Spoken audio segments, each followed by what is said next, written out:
Je fais cette vidéo sur cette ruche parce que j'ai un cas bien particulier qui est plutôt rare, que j'ai constaté rarement, qui est peu connu. C'est que cette fois-ci, pour une fois, j'ai 2 rennes dans ma ruche.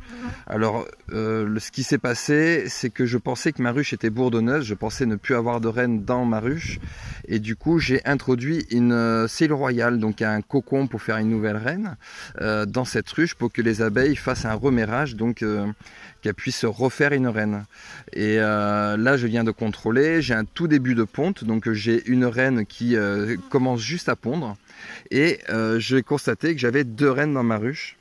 Donc j'ai l'ancienne reine noire marquée d'un point bleu qui se balade quelque part. Donc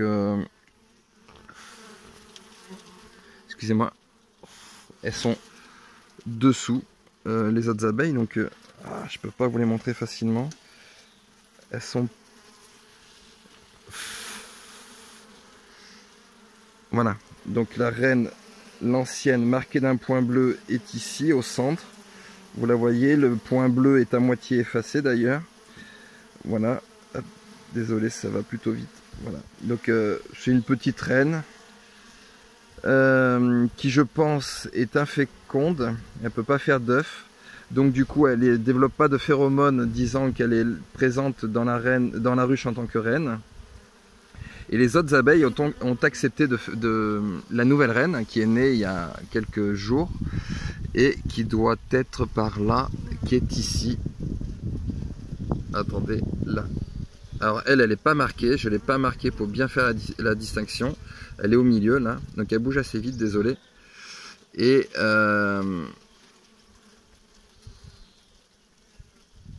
hop, je sais pas où elle est. Ah, ouais, elle est là, voilà. Vous voyez, son abdomen arrière est plus développé que les ouvrières, il est plus en pointe.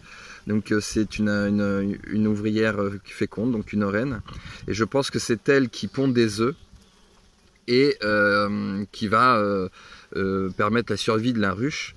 Et comme l'autre reine ne pond pas d'œufs et ne doit pas dégager beaucoup de phéromones de reine, et ben elle la tolère. Elle la tolère tout simplement. Elle ne se batte pas. Peut-être qu'un jour elle la tuera, qu'elle tuera la vieille reine. Mais pour l'instant elle la tolère, ce qui est plutôt très rare. Voilà. Donc c'était pour vous faire une petite vidéo, pour vous montrer un petit peu ce cas bien particulier. Voilà. Et du coup, à l'occasion, je vais vous montrer mon bureau. Voilà. Donc, c'est là où je travaille beaucoup, régulièrement. Donc là, c'est ma nursery. C'est là où je développe mes essaims. Donc j'ai à peu près 80 ruches alignées qui me permettent de faire des essaims pour les mettre après en production dans les villages aux alentours. Et voilà, donc ça c'est ma nursery qui est juste à côté de la maison, à quelques mètres.